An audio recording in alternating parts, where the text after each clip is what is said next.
નમસ્કાર ખેડૂત મિત્રો, મારુતિ નંદન પ્રાકૃતિક ફાર્મ ગામ બીલા.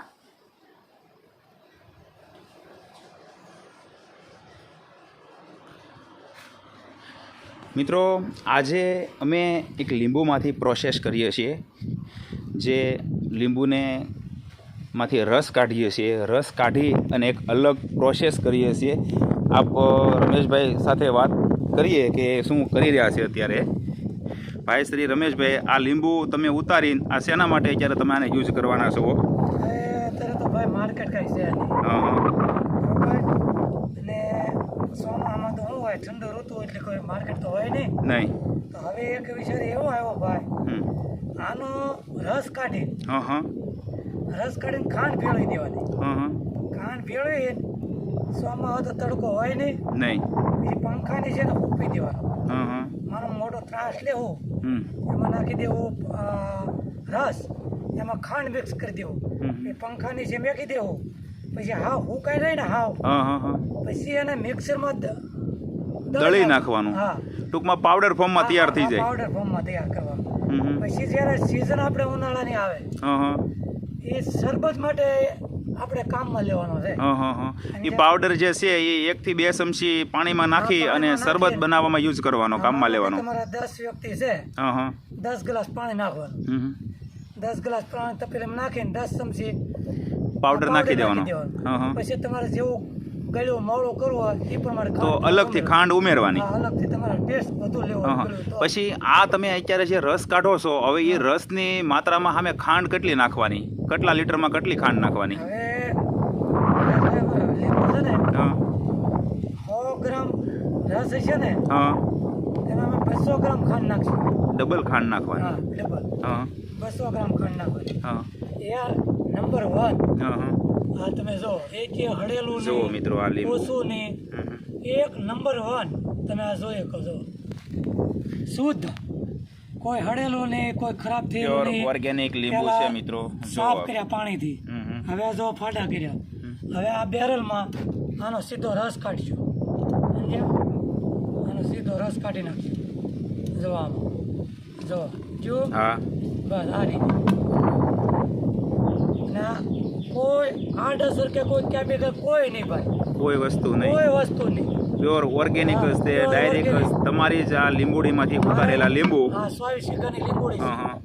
અત્યારે બગડી જાય એટલે 50 મણની ટ્રાય મારવાની છે. 50 મણની ટ્રાય મારવાની.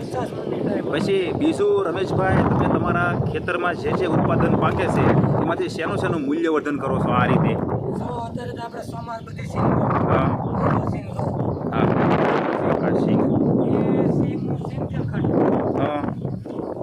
પ્યોર, એમાં કોઈ નહીં પેસ્ટિસાઇડ દવા, પેસ્ટિસાઇડ ખાતર કોઈ નહીં. એમાં લીંબોળીનો ખોળ, એવડીનો ખોળ, ટ્યુબ છે. જો મિત્રો, આ એડવાન્સ જીવામૃતની ટ્યુબ છે. અને હમણાં હું આપને વિડીયોના માધ્યમથી બતાવું કે બધા અર્ક રમેશભાઈ બનાવેલા છે જે આ સિંગમાં છંટકાવ કરે છે એના માટે. તો મિત્રો, હવે હું તમને આ બધા અર્ક બતાવું કે જે એની પ્રાકૃતિક ખેતીમાં આ અર્કનો છંટકાવ કરી અને ઉત્પાદન લે છે.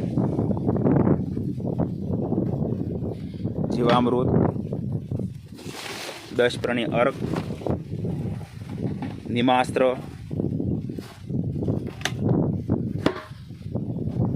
ગોકુપા બેક્ટેરિયા,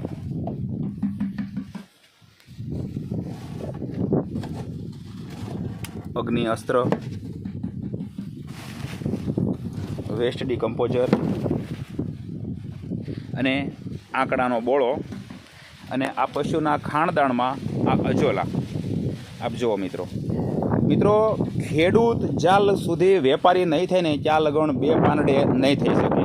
કારણ કે એવી એક હરાજી સિસ્ટમ છે. તમે ઉત્પાદન ગમે એટલું લેશો અને જો હરાજી સિસ્ટમથી વેચશો તો ક્યારેય તમે 2 પાંદડે નહીં થાય. ક્વોલિટીમાં ક્યારે ભાંગફોડ નહીં કરવાની. ક્વોલિટીમાં ક્યારેય નહીં. જો તમારે માર્કેટમાં ફેમસ થવું હોય, આપણે કોઈ એડવર્ટાઈઝ નહીં કરતા. બરોબર છે. એટલો પોતાનો માલ હોય એટલો જ આપવાનો. ક્વોલિટીમાં ક્યારે ભાંગફોડ નહીં કરવાની.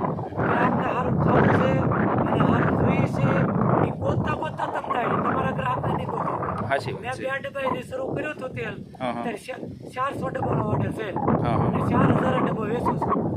મારી આગળ થાય છે 1500 ડબ્બા. સાચી વાત છે. પછી તમારા જે ઓર્ડરો છે એ એડવાન્સ રહેવા ગયો છો આગલા વર્ષમાં કવર કરો છો કે કઈ રીતના? જે જૂના ગ્રાહક છે એ જ આપણે હાથે. કોઈ નવા ગ્રાહકો નહીં બાંધવાના. જોયું મિત્રો, આટલો વિશ્વાસથી કોઈ પણ ખેડૂત પોતાનો માલ પોતાની પ્રોડક્ટ વેચે એટલે એને 100% માર્કેટિંગ મળી રહે. મિત્રો આ ગૌશાળા છે, ત્રિવેણી ગૌશાળા. આ ગાયોનું દૂધ અહીંથી direct door to door Mava જાય છે અને બધાય બાંજા જ ગ્રાહકો છે. ગાયોનું દૂધ, ઓર્ગેનિક શાકભાજી તમામે તમામ direct door to door selling.